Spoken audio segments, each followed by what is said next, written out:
Hey, what is going on, everyone? It's Springfield. We're playing some domination today on Instinct. If you guys missed our last video, be sure to click the link on the screen now if you want to check that out. That was a gameplay by Nosferatu where he talks about search and destroy and how to be better at it. It's actually not from yesterday, but you know, it's our latest video, so if you want to check that out, like I said, click the link on the screen now. But today we're going to be talking about some different things, so just hold on and we'll jump into it. Alright, so before we get into the real topic of the video, first thing I want to talk about is some Black Ops 3 information. So Drifter actually posted a video today. If you guys haven't checked it out, be sure to click the link down in the description. I'll put that down there if you guys want to check out his video. But what he talks about is he talks about how like grenade launchers aren't going to be in Black Ops 3, which is pretty cool. At least he can't remember grenade launchers. Now they could change this when the game actually comes out, because you know it's still in like alpha and beta build, so anything can change. Everything we know about the game could change. They could like turn it into like, I don't know, zombie warriors from space, astronaut slayers, I don't know. But so there shouldn't be any grenade launchers in the game, hopefully. That'd be pretty cool, I think. Grenade launchers really piss me off, I'm not gonna lie, when people are just running around with them because their gun skill's not that great, or if they're just trying to be douchebags. That really makes me mad, so that's cool. They're trying to make this game really gun skill oriented, I think, so that's really cool. Excited for that. So that's all I got for you guys on Black Ops 3 information. Like I said, if you guys want to check out Drifter's video, the link will be down in the description. So, yeah. Alright, now the real thing I wanted to talk about today. I don't think this gameplay really demonstrates it, because this was a gameplay I got a few days ago, and I just pretty much learned this today. So some new information for you guys that I just figured out for myself pretty much today, because I've never really done something like this before. So what I'm talking about is I was actually playing around with sensitivities, just messing around in the firing range, because I wasn't having that great of a day, honestly, playing, so I had to get a video from a few days ago. I've never posted this video before, so don't worry about that. It's actually a really good gameplay, so stay till the end and check that out.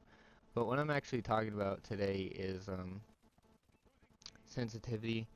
I know we've covered this a few times, but actually what I've done today is nothing I've ever done before ever in any Call of Duty, no matter what. So what I actually did was, when I was running a submachine gun on like small maps, like comeback, I think a few comeback, urban, and maps like that, I was actually dropping my sensitivity to like 3, which is normal. I think that's what most people play on, is a 3 sensitivity. But when I was running around with my assault rifles, this is where it gets interesting. I was actually hitting the options button and raising it to a 7 on maps like this, Instinct, and what's another long range map? I use assault rifles on Detroit sometimes, and what's that other map? Crap. Oh, Horizon. That's the other map. I use assault rifles on those maps. So now how this really helped me was, I was playing on a 20 sensitivity just a few days ago, and it worked really, really great for me when I was running assault rifles like the AK-12 or the BAL. But when I would switch over to my ASM-1, it felt like I couldn't hit anything, and I wasn't sure what that was. But I think it's because the submachine guns, their kick is a little bit more sporadic. It's not like the assault rifles where it pretty much goes in one direction, especially the ASM-1. It has a tendency to bounce up and then kind of like in a circular motion around where you're shooting at, so it's kind of hard to stay pretty accurate with it sometimes when you're not running those low sensitivities. So I actually dropping my sensitivity when running submachine guns was really helping me out. It might be something you guys want to consider, because I went from doing like, I don't know, like 30 kill gameplays to like 50 kill gameplays just by dropping my sensitivity to 3 when I was running my submachine guns, and I was landing a lot more of my shots. Like I said, I was messing around in the firing range with it, and I was trying out the 7 sensitivity with it like I use on my assault rifles, because I felt like 20 was just too high, so I dropped it back down. You guys know I like to play with my sensitivities, so I dropped it back down to 7.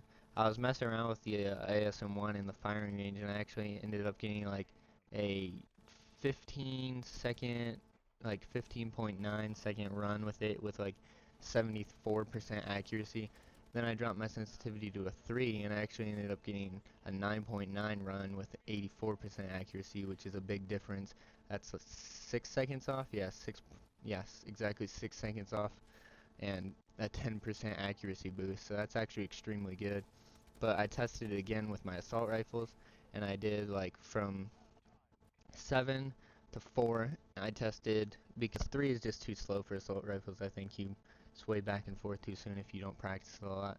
So I went from 7 to 4, and I tested all my times, and my fastest time with the best hit was actually on 7. My accuracy was like 86%, and I did it in like 8.6, which is pretty good. And then when I dropped it to 4, my accuracy was like 80 flat, I think, and then my time was like, I want to say it was 10 or 9, I can't remember, but again, the 7 was just a lot better. So that's something I practiced a lot today once I actually figured it out. It took me a few games to actually like comprehend it. I was like, why am I not as accurate with my submachine guns as I am my assault rifles? And I thought it was just maybe because the stats on the assault rifles are a lot better. They don't have as much recoil, stuff like that. But that actually wasn't the case. It was like a minor part of it, but the biggest thing was sometimes you just gotta drop your accuracy lower for those guns that need it. Like, did I say accuracy? I meant sensitivity, my bad. You gotta drop your sensitivity lower for guns that need it, like submachine guns, or if you're running around with pistols, if that's one of your things, some of the guns you just need to be a lot more accurate with because, like I said, the recoil on the ASM-1 is just really sporadic, so it really requires a lot more accuracy, especially at range. So definitely try dropping down your sensitivity. You'll get a lot more of that aim assist like I talk about a lot. That's very helpful when you're running submachine guns because those close range gunfights, it just snaps you onto them. Now the reason you don't need this with assault rifles is because, like I said, the assault rifles, their recoil is a lot more consistent and they're a lot more accurate. So you don't really need to run low sensitivities unless you like to. Like you saw me playing on a 2 before and I just had like a laser beam, but whenever somebody was really far right or really far left, I most of the time lost the gunfight just because I couldn't get there in time. So that's why I decided to turn my sensitivity up with assault rifles, is so that I could just be a lot more efficient on maps like this because they have a large freaking um, area, so you have to be able to swing your gun back and forth really far. But with your submachine guns, the maps that you use them on are generally a lot more close, so you don't have to do those big, huge freaking turns with your gun. So you can actually run that lower sensitivity and get that better accuracy. Um, so yeah, that's pretty much all I got for you guys today on that subject. Let me know what you guys think of it, if you're gonna try it or not. The last thing I actually want to talk about too is this thing also works for sniper rifles, but it's the reverse. If you're gonna run a sniper rifle, I actually recommend turning your sensitivity up higher so that you can get on them quicker because you gotta be able to track them as they're running. So definitely try a higher sensitivity. If you play on normally a 3, I would say bump up to 7 for your assault rifles, stay on 3 for your submachine guns, and then for your sniper, I would say play on a 10. That would be pretty good. Or if you want to go higher over the future, you can. Or if you already plan on a 20 or something like that, that's crazy. I would say for your submachine guns, drop it down to 17 or 15. That would help you out. And then if you plan on a 20 for your assault rifles, then you can't go any higher for your sniper. You're just going to have to plan on that 20. But that's pretty much all I got for you guys today. Be sure if you like this video to smash that like button.